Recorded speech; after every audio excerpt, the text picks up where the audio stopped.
Okay बेटा, बिस्मिल्लाहिर्रहमानिर्रहीम। Okay बेटा, स्टार्ट करते हैं। तो हम डिस्कस कर रहे थे रिस्क के अंदर, जिसके अंदर मैंने 4 टाइप्स भी बेटा आपके सामने लिखी थी। उसमें 4th टाइप हम डिस्कस कर रहे थे लिक्विडिटी रिस्क। क्या होता है बेटा लिक्विडिटी रिस्क? सर कोई भी बिजनेस या इन्वेस्टर जब अपना लॉन्ग टर्म डेब्ट को अप्रोच नहीं कर पाता तब long term debit, long term जब कोई भी बोलने सर बोलने बेटा मैंने सर लिक्विडिटी। अच्छा, पहले लिक्विडिटी क्या होता है ये बताएं। सर आप लोगों ने रेशियोज पढ़ी होंगी, लिक्विडिटी रेशियोज में थोड़ा सा हिंट दे रहा हूं आप लोगों को। Yes sir. सर लिक्विडिटी कोई भी कंपनी सर अपने जो है अपने शॉर्ट सर टर्म एसेट्स को सर कितनी देर में उनको लिक्विड मनी में कन्वर्ट कर सकते हैं सर, अपने converting of assets into money. Okay, how yes quickly you can convert your assets into cash, जो आप कहना चाह रहे हैं। Yes sir. जी बेसिकली बेटा लिक्विडिटी का जी मतलब होता है, देखें जिस तरह लिक्विडिटी क्रंच आ गया, सर अपने लिक्विडिटी क्रंच का एसेट्स को मतलब होता है। कितने शॉर्ट स्पैन ऑफ टाइम में कैश में कन्वर्ट कर सकते हैं। ओके ठीक है बेटा, बिल्कुल सही बोल रहे हो। लिक्विडिटी रिस्क बेटा हम क्या क्या कहते हैं कि अगर आप अपने एसेट्स को कैश में कन्वर्ट नहीं कर पा रहे, यानी आप कैश जनरेट नहीं कर पा रहे, तो आपको लिक्विडिटी क्रंच आ जाएगा। Yes sir. How quickly you can convert your assets into cash, that is called liquidity. कि आप अपने एसेट्स को यस कितनी जल्दी जो है वो कैश में कन्वर्ट कर लेते हैं। लेकिन अगर आपके पास कैश जनरेट नहीं हो पा रहा, तो बेटा you are facing the risk which is called liquidity risk. It mean that कि आपके पास जो एसेट्स हैं वो कैश में कन्वर्ट नहीं हो रहे और आपके पास लिक्विडेट क्रंच आ रहा है। लिक्विडेट क्रंच का मतलब होता है कि आपके पास शॉर्टेज आ रही है पैसे की।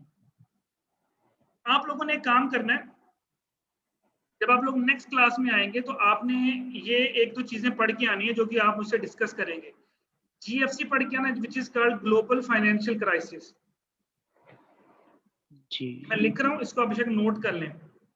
आपने मुझे ये बताना है कि दुनिया में ग्लोबल फाइनेंशियल क्राइसिस आया था बेटा, ग्लोबल फाइनेंशियल क्राइसिस आया था 2007-2008 के अंदर। उसकी मेन रीजंस क्या थी, ये नेट पे आपको लिखी लिखाई मिल जाएंगी। Reasons of global financial crisis क्या था, लोगों ने ऐसा क्या किया, बैंकों ने ऐसा क्या किया जिसकी वजह से पूरी दुनिया के अंदर एक क्राइसिस आ गया और उसको हम नाम दिया गया ग्लोबल फाइनेंशियल क्राइसिस। इसी तरह आप लोगों का एक एशियन क्राइसिस आया था 90s के अंदर। आपने ये दोनों क्राइसिस की रीजंस पढ़ के आनी है। रीजंस मीन आपने उसको बुलेट्स में लिख लेना है कि ये वजह हुई थी, बैंकों ने ये किया था, बैंकों ने ये किया था, जिसकी वजह से ये क्राइसिस आया था। अगर आपके ज़हन में कोई चीज आ रही है तो भी आप बता सकते हैं। जी तथा बताना चाह रहे हैं बेटा?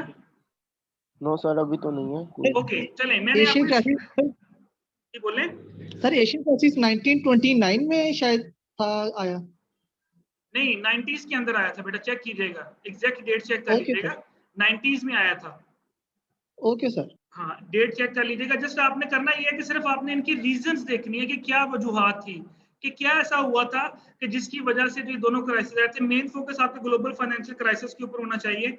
इसमें जो चारों रिस्क जो मैंने आपको पढ़ाए हैं, लिक्विडिटी रिस्क, जिसमें क्रेडिट रिस्क, ऑपरेशनल रिस्क, देखिएगा आपको इन सब की झलक नजर आएगी कि बैंकों ने ऐसा क्या किया था जिसकी वजह से एक बैंक ने ये किया, फिर दूसरे ने किया, फिर तीसरे ने किया, और होते होते होते होते होते ये पूरी दुनिया के अंदर क्राइसिस फैल गया।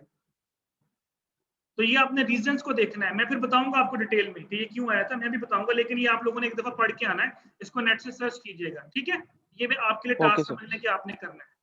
ओके, ये तो होगा ओके बेटा। थोड़ा सा मैंने आपके बारे में बताया कि रिस्क मैनेजमेंट क्या होता है, रिस्क मैनेजमेंट प्रोसेस क्या होता है, कौन कौन से ऐसे रिस्क होते हैं जो आपने मैनेज करने होते हैं। अच्छा, अब आपके सामने ये सबसे पहली स्लाइड देखिएगा। ये एक एलिफेंट की पिक्चर बनी हुई है, ठीक है? ये एलिफेंट की पिक्चर क्या है, ये मैं थोड़ा सा आपको गाइड करता हूँ। बेसिकली ये एक स्टोरी है।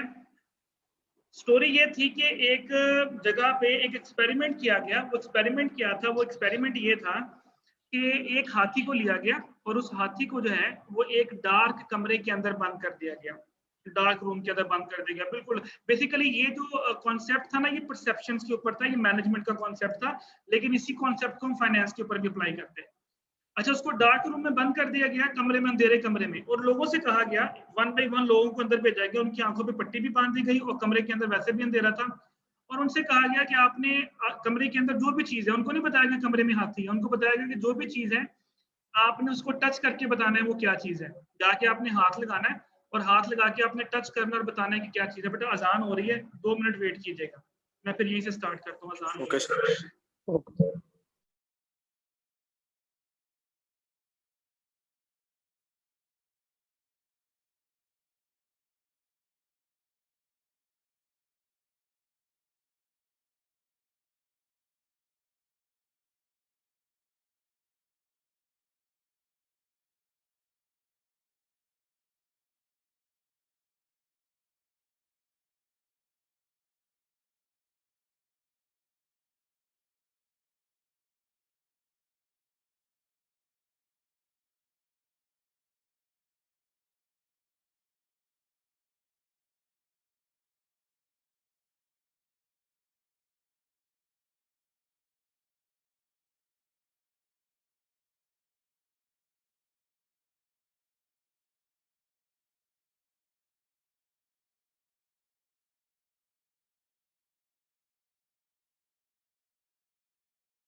ओके बेटा स्टार्ट करते हैं। तो मैं आपको बेटा ये बता रहा था कि जी आवाज आ रही है बेटा मेरी आप लोगों को? जी सर। ओके, तो एक हाथी को बेटा एक डार्क रूम के अंदर जी बांध सर दिया आ रही गया है। और उनकी आंखों पे, लोगों की आंखों पे पट्टी बांध दी गई और उनसे कहा गया कि आपने कमरे में जाना है और उस चीज को टच करके बताना है कि वो क्या चीज है। अब आपके सामने ये डायग्राम बनी हुई है। अच्छा, लोगों ने क्या किया, लोगों ने उसको हाथ लगाया, किसी ने उसकी, देखो फॉर एग्जांपल उसने, किसी ने उसकी सूंड को टच किया तो उसने बोला कि it's look like a snake. एक बंदे ने उसकी टांग को हाथ लगाया तो ये देखिए उसने कहा कि it's look like a tree, के ये मुझे दरख्त लग रहा है। किसी ने उसकी पूंछ को पकड़ा, उसने बोला कि इट्स लुक लाइक अ रोप, ये मुझे रस्सी लग रही है कोई चीज। एक बंदे ने उसकी पीठ को टच किया, उसने कहा कि it's look like a wall, जैसे कोई दीवार हो, एंड सो ऑन। ये आपके सामने कुछ चीजें लिखी हुई हैं। अच्छा, ये बेसिकली था क्या, एक्सपेरिमेंट क्या था? एक्सपेरिमेंट ये था कि लोगों की परसेप्शन को चेक किया जाए कि परसेप्शन के जरिए हम लोग किस तरह से अपने आप से चीजों को अज्यूम करके उसको नाम दे देते हैं। अब किसी ने कहा ये मुझे दीवार लग रही है, किसी ने कहा कि मुझे ये झूला लग रहा है, किसी ने कहा मुझे ये सांप लग रहा है, किसी ने कहा मुझे दरख्त लग रहा है। इसी तरह बेटा रिस्क मैनेजमेंट भी ये कहता है कि हर लोगों को का रिस्क देखने का नजरिया डिफरेंट है। कुछ लोग कहते हैं जी कि क्रेडिट रिस्क इंपॉर्टेंट है, कुछ लोग कहते हैं जी कि नहीं लिक्विडिटी ज्यादा इंपॉर्टेंट है, कुछ कहते हैं जी नहीं ऑपरेशनल के ऊपर फोकस ज्यादा करना चाहिए। लेकिन जब बाद में आप सभी लोगों की परसेप्शंस को कंबाइन करेंगे और उसके बाद आप उसकी मैनेजमेंट करेंगे तो you will get better results. अब जब सबकी परसेप्शंस को कंबाइन किया गया और उसके बाद जब लोगों को चीज दिखाई गई तो पता चला कि जो लोग परसीव कर रहे थे उसका बिल्कुल ऑपोजिट है। आसान अल्फाज में आप ये कह लें कि जो आप सोचते हैं लाजमी नहीं कि हमेशा वही ठीक हो। मैं इसको मजीद सिंप्लीफाई कर देता हूँ।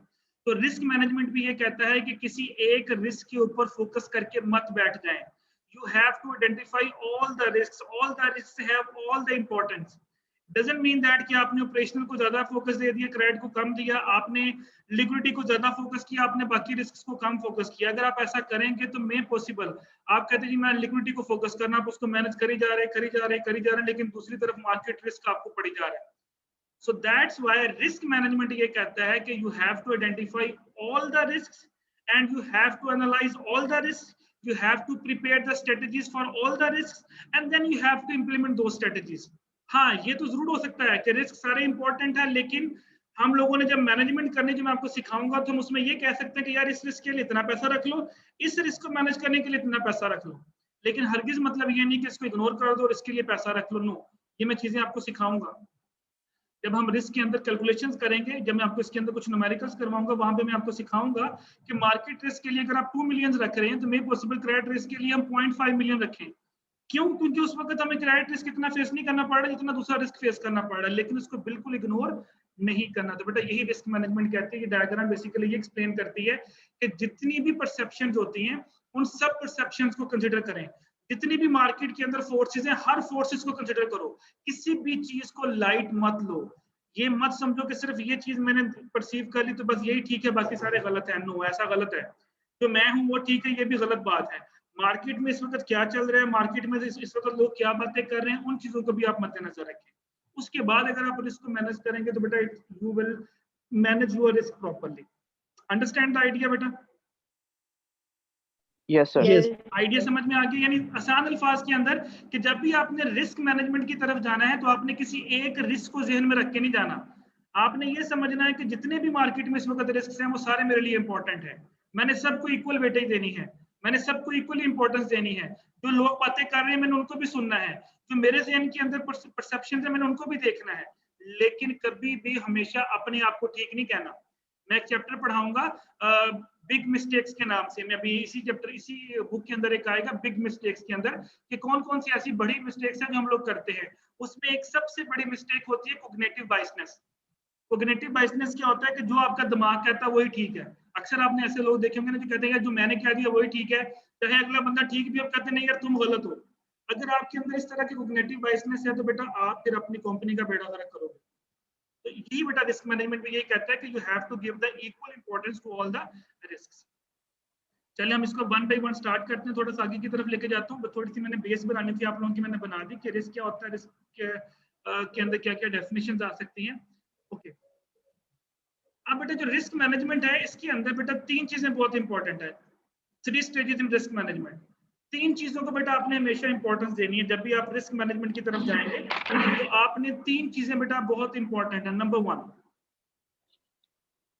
पहली बेटा जब भी आपने कोई प्रोजेक्ट, फॉर एग्जांपल मैं कहता हूं कि आप एक प्रोजेक्ट शुरू करने जा रहे हैं तो मैं कहता हूं कि इस प्रोजेक्ट को शुरू करने के लिए आपने पहले 3 चीजें मद्देनजर रखनी है रिस्क के पॉइंट ऑफ व्यू से। पहली बेटा जो चीज है वो ये है कि how much risk we are holding. This one, ये जो मैंने भी हाईलाइट किया है, जस्ट ओनली दिस वन। कि हम कितना मैक्सिमम रिस्क जो है वो होल्ड कर सकते हैं, कितना रिस्क मैं ले सकता हूँ। ये देखिए इसमें लिखा भी हुआ है कि क्रेडिट रिस्क कितना होल्ड कर सकता हूँ, मार्केट रिस्क कितना होल्ड कर सकता हूँ, लिक्विडिटी रिस्क कितना होल्ड कर सकता हूँ, ऑपरेशनल रिस्क कितना होल्ड कर सकता हूँ। यानी जिस तरह हम कहते हैं ना, जितनी चादर देख के उतना पाँव फैलाना चाहिए। अब फॉर एग्जांपल मैं कहता हूँ कि मेरे पास जो मैक्सिमम कैपेसिटी है, मैं थोड़ा सा इसको पैसों की तरफ लेके आता हूँ ताकि आपकी अंडरस्टैंडिंग में आसानी हो। मैं 2 मिलियन तक जो है वो बड़े आराम से जो है वो रिस्क फेस कर सकता हूँ। अगर 2 मिलियन तक भी कोई चीज मुझे फेस करनी पड़ी तो मैं 2 मिलियन तक उसको इजीली टैकल कर लूंगा। लेकिन 2 मिलियन से ज्यादा अगर आ गया तो मैं वो होल्ड नहीं कर पाऊंगा। तो पहला क्वेश्चन बेटा ये है कि आपने ये पूछना है कि मेरी पसली, जिसे कहते हैं ना पंजाबी में, मैं कितनी पसली का मालिक हूँ। पहले आपने वो देख रहा है कि मैं कितनी पसली का मालिक हूँ, कि how much risk can I hold, कि मैं कितना रिस्क ले सकता हूँ। अब फॉर एग्जांपल 2 मिलियन मेरे पास है, मैं कहा चलो यार 2 मिलियन तो है, मैं 3 मिलियन तक ले सकता हूँ मैक्सिमम रिस्क। 1 मिलियन में कहीं ना कहीं से जनरेट कर लूंगा। मेरे पास इतने रिसोर्सेज पड़े हुए हैं कि अगर मैं फॉर एग्जांपल मुझे कभी गाड़ी बेचनी पड़ेगी तो मैं गाड़ी बेच के भी रिसोर्स पूरे कर लूंगा। मेरे पास ये फलां चीजें एक्स्ट्रा पड़ी है, इसके अलावा तो मैं 3 मिलियन तक ले सकता हूँ। यानी कितनी पसली का मालिक हूँ, जिसे मैं बार बार एक वर्ड यूज कर रहा हूँ। तो ये आपने पहले देखना, पहली स्टेज के अंदर आपने ये चीज चेक करनी है, how much risk we are holding. Then बेटा, क्या उस रिस्क को होल्ड करने के लिए आपके पास एनफ कैपिटल है, यानी आपके पास इतना पैसा पड़ा हुआ है कि आप उस रिस्क को इजीली टैकल कर सकते हैं। जिस तरह मैंने अभी एग्जांपल दी कि ठीक है जी, मैंने कहा ये 3 मिलियन तक का रिस्क ले लेता हूं, तो क्या 3 मिलियन तक का जो रिस्क आप उठा रहे हैं, उस रिस्क को उठाने के लिए आपके पास बैकएंड के ऊपर कैपिटल पड़ा हुआ है कि नहीं पड़ा हुआ। इतनी अमाउंट है कि अगर फॉर एग्जांपल 3 मिलियन का मुझे खुदा ना खास्ता कभी लॉस हो जाता है या 3 मिलियन का मुझे जरूरत पड़ जाती है, तो क्या मैं 3 मिलियन इजीली जनरेट कर सकता हूं या नहीं कर सकता। यानी पहला क्वेश्चन क्या था कि मैं मैक्सिमम कितना रिस्क ले सकता हूं। फिर दूसरा रिस्क क्या, दूसरी चीज क्या है कि क्या उस रिस्क को टैकल करने के लिए मेरे पास पीछे कैपिटल पड़ा हुआ है, सरमाया पड़ा हुआ है। अगर तो मेरे पास पीछे सरमाया पड़ा हुआ बैकएंड के ऊपर, तो डेफिनेटली मैं उस रिस्क को इजीली टैकल कर लूंगा। इसकी बेस्ट एग्जांपल ले लें बेटा आजकल कोरोना केसेस की। जब 2020 के अंदर कोरोना स्टार्ट हुआ था तो कुछ कंपनीज जो थी उनके पास इतना कैपिटल पीछे पड़ा हुआ था कि वो 5, 6, 7, 8 माह तक अपने एम्प्लॉइज को सैलरीज देती रही। यानी उनके पास एनएफ कैपिटल पड़ा हुआ था और वो चलाती रही अपनी कंपनी को किसी न किसी तरह से। लेकिन वो कंपनीज, वो बिजनेसेस जिनके पास एनएफ कैपिटल नहीं पड़ा था, उन लोगों ने क्या किया, अपने एम्प्लॉइज को निकालना शुरू कर दिया या अपने बिजनेसेस बंद कर दिए या अपनी ब्रांचेस बंद कर दी। तो this is how much capital do you have in the back and, कि बैकएंड के ऊपर आपके पास कितना कैपिटल है। अगर तो आपके पास एक्सेस कैपिटल पड़ा हुआ तो बेटा फिर तो हम किसी किस्म का भी रिस्क ले सकते हैं, फिर तो उसका कोई इशू नहीं है। लेकिन अगर आपके पास बैकएंड के ऊपर कैपिटल कोई नहीं है तो फिर भी मैं जानबूझ के रिस्की प्रोजेक्ट्स की तरफ जा रहा हूं, तो बेटा फिर मैं बहुत ज्यादा रिस्क ले रहा हूं और मैं इसका मतलब है कि मैं अपने रिस्क को प्रॉपर्ली मैनेज नहीं कर रहा। तो रिस्क लें, लेकिन कैलकुलेटेड रिस्क लें। मैं ये नहीं कहता कि हमें रिस्क नहीं लेना चाहिए, हमें रिस्क लेना चाहिए, but it should be calculated.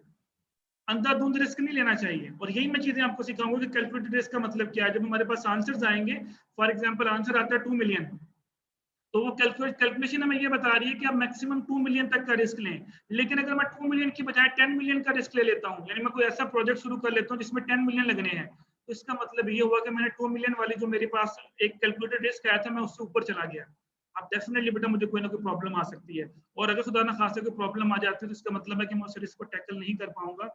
उसके बाद फिर क्या होगा, डेफिनेटली मेरा बिजनेस फ्लॉप हो सकता है, मुझे लॉस हो सकता है, मैं बैंकरप्ट हो सकता हूँ, कुछ भी हो सकता है, कोई भी इसकी सूरत नहीं कर सकती। And the last one, last thing जो आपने कंसीडर करनी है, 3 स्टेजेस बेटा बोले। थर्ड स्टेज के अंदर आपने ये देखना है कि जो पोर्टफोलियो आप बना रहे हैं, जिस प्रोजेक्ट के अंदर आप पैसा लगा रहे हैं, क्या उसकी कोई वर्थ भी है कि नहीं है। ये ना हो कि आप ऐसा कोई प्रोजेक्ट शुरू कर लें, कोई ऐसा पोर्टफोलियो बना लें जिसके अंदर आप पैसा लगाएं तो आपको उसकी वर्थ ही ना मिले। आप लोग इन्वेस्टमेंट एंड पोर्टफोलियो का सब्जेक्ट पढ़ रहे हैं ना इस दफा? Yes sir. Yes sir. Ahmad Gilani साहब पढ़ा रहे हैं? जी सर। उसमें आप ये चीजें पढ़ोगे। What is portfolio?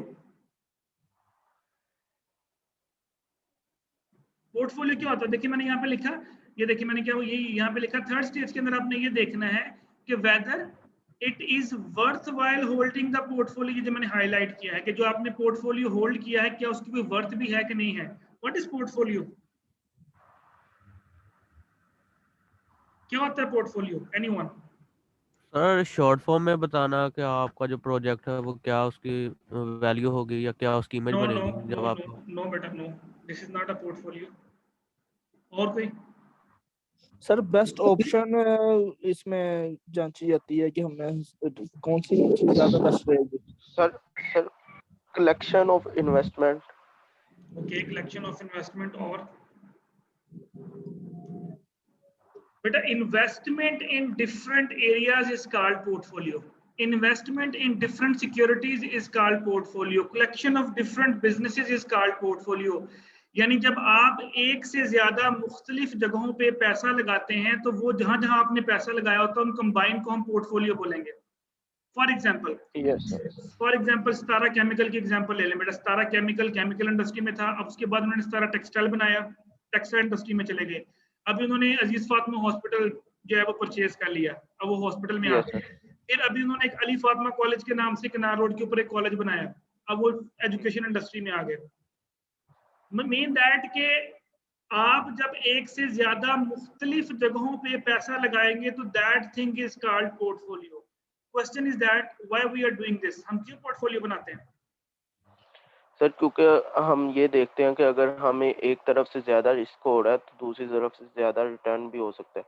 मतलब कि ये ना हो कि हम एक ही जगह पैसा लगाएं तो हमें एक ही जगह रिस्क हो जाए। हम ये करते हैं, हम थोड़ा थोड़ा पैसा हर जगह करते हैं ताकि हमें ज्यादा रिस्क बियर ना करना पड़े। बिल्कुल बेटा, और इस चीज को हम बोलते हैं रिस्क डाइवर्सिफिकेशन, यानी आप अपने रिस्क को डाइवर्सिफाई कर रहे हैं। Do not put all the eggs in a single basket. बेटा ये पोर्टफोलियो के बारे में बड़ी एक इंपॉर्टेंट जो कोटेशन मैंने बोली है कि do not put all the eggs in a single basket. इसका मतलब होता है कि सारे के सारे अंडे एक ही बास्केट में मत डालें। इसका मतलब है कि अगर आप एक ही जगह पे सारी की सारी इन्वेस्टमेंट कर देंगे और वो इन्वेस्टमेंट अगर फ्लॉप हो जाती है बेटा, फेल हो जाती है और वो बास्केट गिर जाती है तो सारे के सारे जो अंडे हैं वो टूट जाएंगे। मीन दैट की सारी जो इन्वेस्टमेंट है वो आपकी लॉस हो जाएगी। So you have to put the eggs in different baskets. अगर एक बास्केट में अंडे टूटेंगे तो बाकी बास्केट के अंडे में भी बच जाए। इसी तरह बेटा यही इन्वेस्टमेंट का कॉन्सेप्ट है कि एक ही जगह पे पैसा मत लगाओ, इसको मुख्तलिफ जगहों पे लगाओ। अब मैंने एग्जांपल दी आपको सितारा वालों की, अब वो केमिकल इंडस्ट्री में भी है, वो टेक्सटाइल इंडस्ट्री में भी है, वो एजुकेशन में भी है, वो हेल्थ इंडस्ट्री में भी है। अब खुदा ना खास्ता अगर एजुकेशन सेक्टर पे फ्लॉप आता है तो मे भी टेक्सटाइल उनको बचा जाए, टेक्सटाइल पे फ्लॉप होता है तो मे भी केमिकल बचा जाए, केमिकल पे फ्लॉप होता है तो मे भी उनको हेल्थ इंडस्ट्री बचा जाए। लेकिन अगर सारे का सारा पैसा वो सिर्फ केमिकल इंडस्ट्री में लगा देते हैं और केमिकल पे फ्लॉप हो जाता है, इसका मतलब सारे का सारा पैसा उनका डूब सकता था।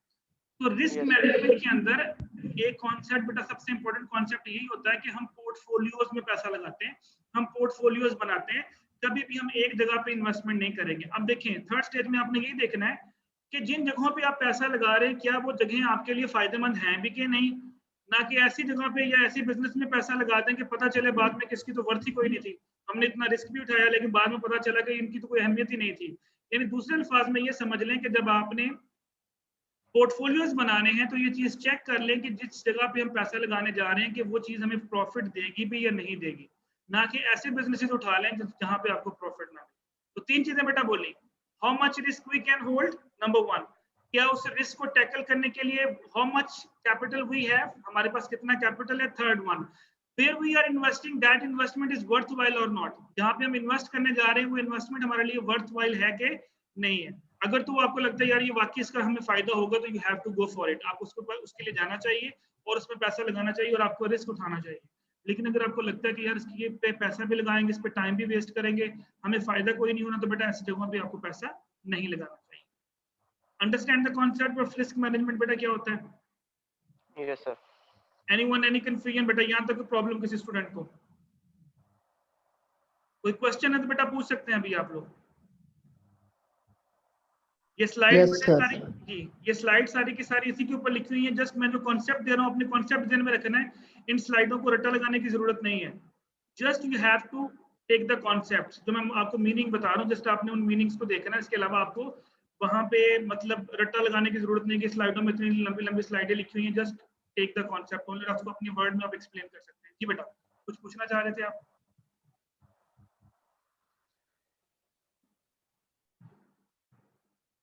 ओके अब बेटा इसके अंदर बेसिकली जो आपका ये आपकी बुक का चैप्टर नंबर 1 की स्लाइड्स हैं जो मैं आपको पढ़ा रहा हूँ, इसके अंदर रिस्क और रिटर्न की कैलकुलेशन आएगी कि how to calculate a risk of security and how to calculate the return of security. अगर तो आप लोगों ने मेरे से जिन स्टूडेंट्स ने बिजनेस फाइनेंस की एफएम तो पढ़ ली होगी आप लोगों ने, वहां पे भी आपको रिस्क रिटर्न का चैप्टर पढ़ाया जाता है। आप लोगों ने पढ़ा था एफएम में? Yes sigma x over n x minus x bar का square divide by n minus 1 under root, ये फार्मूलाज आप लोगों ने पढ़े हो। रिस्क रिटर्न की कैलकुलेशन के बेटा फार्मूला आप लोगों ने पढ़े हो एफएम के अंदर। जी सर। जी तलहा बेटा, बिजनेस फाइनेंस में पढ़ाया था मैंने, याद करो जरा। जी सर पढ़ाया था ना मैंने, इसलिए आप जी लोग तो सर। मुकर नहीं सकते कि मैंने नहीं पढ़ाया। बाकी लोगों का मैं कुछ कह नहीं सकता। Yes sir. जी बेटा यस नो में मुझे आंसर दें, अदरवाइज मैंने यहाँ पे आपके जिम्मे काम लगा के मैंने चले जाना है कि आपने ये न्यूमेरिकल सॉल्व करने हैं, नहीं तो फिर मैं बता दूं, थोड़ा सा गाइड कर दूं आप लोगों को। सर गाइड सर कर आप दो। बता दें, आप बता दें। मैं वही कह रहा हूँ ना, मुझे आंसर देना यस नो के अंदर। अच्छा, रिस्क रिटर्न बेटा कैलकुलेट करना। फॉर एग्जांपल आप कहते हैं जी मैंने किसी सिक्योरिटी में पैसा लगाना है, और उस सिक्योरिटी में पैसा लगाने के लिए हमने रिस्क रिटर्न की कैलकुलेशन करनी है। तो बेटा रिस्क रिटर्न कैलकुलेट करने के दो फार्मूलाज हैं। एक फार्मूला हम बोलते हैं विद प्रोबेबिलिटी, और एक फार्मूला होता है विदाउट प्रोबेबिलिटी के साथ। अब आपने कौन सा formula use, it's a very simple formula, कोई इतना डिफिकल्ट फार्मूलाज नहीं है। जस्ट आपने एक छोटा सा एक दो कैलकुलेशंस करनी है, आपके सामने रिस्क और रिटर्न का जो है वो आंसर आ जाएगा। चलिए मैं थोड़ा सा एक्सप्लेन कर देता हूं आप लोगों के लिए। टॉपिक है हमारा how to calculate a return and risk.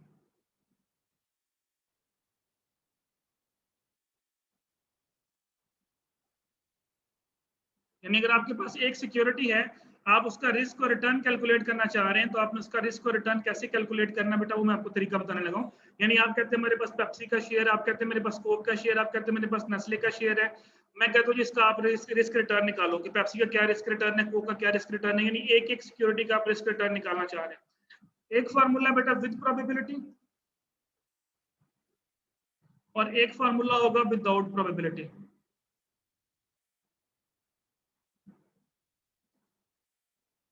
अच्छा, पहले विद प्रोबेबिलिटी वाला देख लेते हैं। अब विद प्रोबेबिलिटी में क्या होगा, विद प्रोबेबिलिटी में ये देखिए आपको डाटा कैसे गिवन होगा। अगर आपको क्वेश्चन के अंदर देखें जिस तरह ये रिटर्न्स गिवन है 50%, 30%, 10%, -10%, 30%, और साथ में क्या कॉलम गिवन है, ये देखें साथ में कॉलम गिवन है प्रोबेबिलिटी का 0.05, 0.25, 0.45, 0.25, 0.05। अगर आपको इस तरह का, फॉर एग्जांपल ये पेप्सी का डाटा मैं कहता हूँ this is a Pepsi data of last 4 years 5 years 1 2 3 4 5 years का डाटा है, और मैं आपसे कहता हूँ जिसका रिस्क रिटर्न निकालना है। ये जो रिटर्न है ये प्रीवियस रिटर्न है, हमने अब अगला रिटर्न निकालना है। तो विद प्रोबेबिलिटी का मतलब ये होगा कि अगर तो कॉलम के साथ प्रोबेबिलिटी का कॉलम गिवन है तो फॉर्मूला लगाएंगे विद प्रोबेबिलिटी वाला। अगर आपको सिर्फ रिटर्न्स गिवन होते और कहा जाता रिस्क रिटर्न निकालें, तो उसमें अपने फॉर्मूला लगाना था विदाउट प्रोबेबिलिटी वाला। लेकिन इसमें क्योंकि प्रोबेबिलिटी का कॉलम गिवन है, इसलिए आपने फॉर्मूला कौन सा लगाना है, विद प्रोबेबिलिटी वाला। तो क्या फॉर्मूला होगा, अगर आपने रिटर्न निकालना है तो रिटर्न का फॉर्मूला होगा P, probability stand for P और R स्टैंड फॉर रिटर्न। तो आपने क्या करना है, R मल्टीप्लाई बाय P, और साथ में यहाँ पे सिग्मा आएगा। मैं सिग्मा का साइन बेटा डालना है, आपने साइन डालना है सिग्मा का, जो समेशन का सिग्मा का साइन होता है, आप वो साइन डालेंगे। यहाँ पे आप साइन डाल नहीं सकते, इस वजह से मैंने इसको ऐसे ही लिख दिया सिग्मा। सिग्मा का मतलब होता है सम, और सम का बेटा जो साइन होता है वो आपके सामने समेशन का साइन होता है, वो मैं आपको लिख के यहाँ पे शो भी कर देता हूँ। आपने यहाँ पे सिग्मा का साइन डालना है। This is the formula for calculating return. Okay, और अगर आपने रिस्क कैलकुलेट करना है तो उसका बेटा फॉर्मूला क्या होगा, R माइनस R बार। यहाँ पे बेटा सिग्मा वो साइन डाल नहीं रहे, मैं ऐसा करता हूँ, आप लोग मुझे, अभी हमारी वीडियो एंड होने लगी है, आप लोग मुझे दोबारा ज्वाइन करें, मैं पेज के ऊपर लिख के आपको वो फॉर्मूला शो करता हूँ, क्योंकि यहाँ पे वो सिग्मा डल नहीं रहा, तो आप लोगों को यहाँ पे लिखने में प्रॉब्लम होगी। तो मैं फॉर्मूलाज लिख के आपको शो करता हूँ, आप उन फॉर्मूलाज को फिर नोट कर लीजिएगा, ठीक है। Okay sir. अभी ये वैसे भी मीटिंग हमारी एंड हो रही है, मुझे ज्वाइन करें इसी के ऊपर दोबारा, फिर यहीं से स्टार्ट करता हूँ, इसके फार्मूलाज देता हूँ मैं आपको, क्योंकि यहाँ पे R माइनस R बार का square into P under root डालना है मैंने, तो वो P अंडर रूट भी नहीं डलेगा मुझसे यहाँ पे, तो मैं आपको लिख के बताता हूँ प्रॉपर कि किस तरह फॉर्मूला होगा। उसके बाद छोटा सा ये क्वेश्चन आपके सामने, इसको हम सॉल्व करते हैं। Okay sir.